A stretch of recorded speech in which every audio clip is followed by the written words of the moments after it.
Gadang 21 ruang terletak di Jalan Raya Kapalokoto, Jorong Kapalokoto, Nagari Abai, Kecamatan Sangir Batanghari, Kabupaten Solok Selatan, Provinsi Sumatera Barat. Secara umum bangunan berada dalam bentang lahan yang datar, berada di lahan permukiman penduduk dengan arah hadap ke barat. Untuk mencapai lokasi dapat ditempuh dengan menggunakan kendaraan roda 4 dan 2. Rumah gadang ini dimiliki secara turun-temurun dengan cara diwariskan.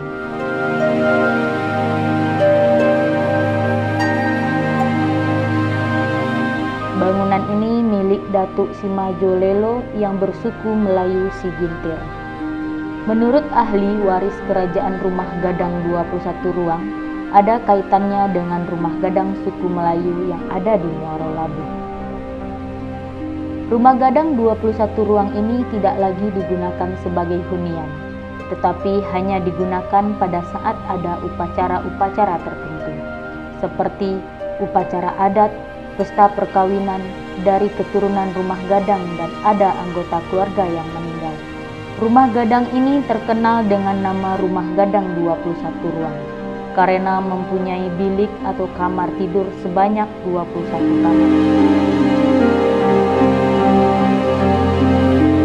Dinding bagian depan terbuat dari semen, sedangkan tulang untuk melengketkan semen terbuat dari bambu yang dianyam.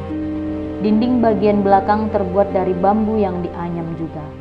Dinding bilik terbuat dari papan. Lantai bangunan terbuat dari papan dan atap terbuat dari seng yang berbentuk gonjong.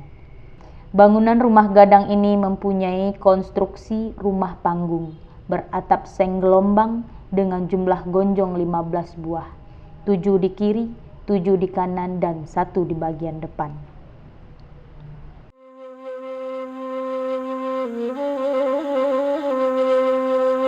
Namamu Tuaiji Gala Datuk Simajo Lelo, suku Melayu Sigintir, Negari Abai. Melayu Sigintir yang di Abai itu adalah pecahan dari Muaro Labu, Melayu Sigintir yang ada di Muaro Labu, Pasir Talang tuh. Jadi dari Pasir Talang itulah nenek moyang dulu datang ke Abai gitu.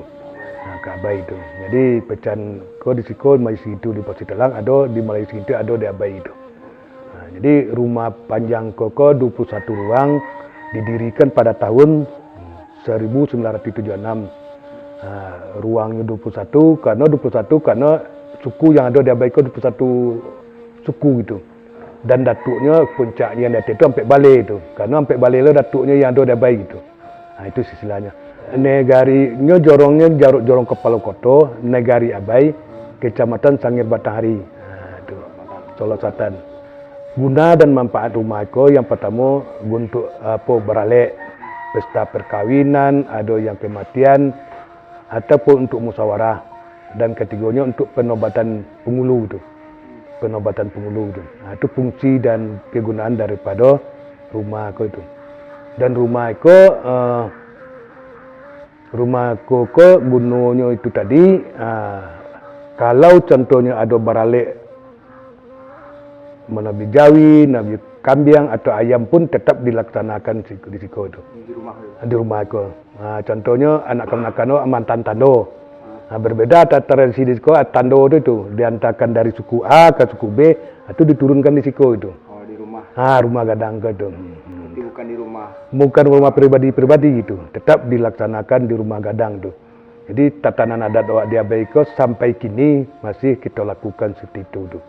Kalau anak kemenakan contohnya melaksanakan iko contohnya di rumah ketek, nah itu ada sanksi adatnya tuh. Contohnya diutangkan tuh adat diisi lembaga rituang, ya dia lagi sanksi adat gitu. Kadang-kadang kalau ada diberikan sanksi adat, ya tatanan adat kau semakin tidak jale itu.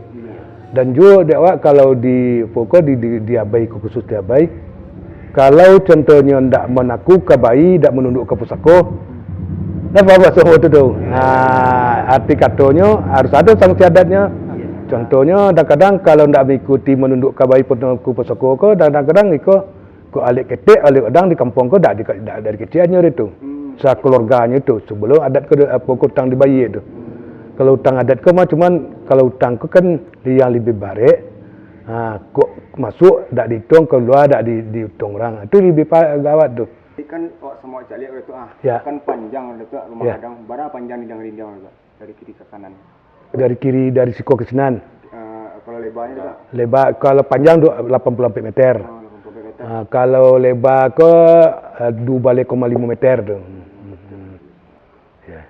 84 meter panjangnya itu. Ya. Lebar 2,5. Ya. Barang kiri orang dalam itu. Lamanya. Orang banyak muatan. Muatannya ya diperkirakan 500 orang, ikut setiap beralik itu penuh tuh sampai dari Pangkar sampai rumah aku kan waktu beralik itu kan ada pakaian tuh, pakai adat dia tuh. Contohnya pakai lili, pakai pokoknya apa lah tuh. Berarti kan di rumah gadang satu ruang kok segala bentuk dan macam prosesi adat dilakukan di situ. Ya contohnya ada oleh perkawinan, itu udah pasti di situ tuh. Tidak boleh di rumah pribadi. Yang kedua, contohnya ada yang meninggal suku ke harus sebut ke situ. Atau mendoa, contohnya mendoa orang meninggal, mendoa kawin, sudah tu mengangkat penghulu itu, menobatkan penghulu, pengobatkan datuk, melewakan datuk itu. Ya harapan untuk generasi ke depan ke tu. Kalau dulu kata-kata adat mengatakan menapik yang dulu kehilangan yang kemudian, bukan menapik saja harta, bukan kehilangan secara finansial. Tatanan adat wakat ini ndak lapuk di hujan ndak lakang di pane ini ndak su dak layu jang dia sak tidak layu tu apa itu maksud itu tatanan adat lah dia buat dari dulu dia dinyuk moyang wa cara mengecek joran tua joran sama gadang itu nang kata nampak dia tadi tu kadang-kadang kalau dia nawai ke itu yang kurang lain mengecek ke mama sambil lewat aja lain kalau dulu kan manongku manong mak kalau gini ndak sambil lewat dah ngomong dia kadang-kadang mengebut-ngebut nyegas-gas onda depan mama aja. Kalau dewa di adat kau semakin dipakai semakin rancak itu. Dan nantinya awak ibaratkan seperti tabu itu. Semakin kujong semakin nambah itu. Ya, adat semakin dipakai semakin rancak itu. Jadi harapan awak untuk generasi milenial ke bagaimana tatanan adat ke depan tetap kita pertahankan.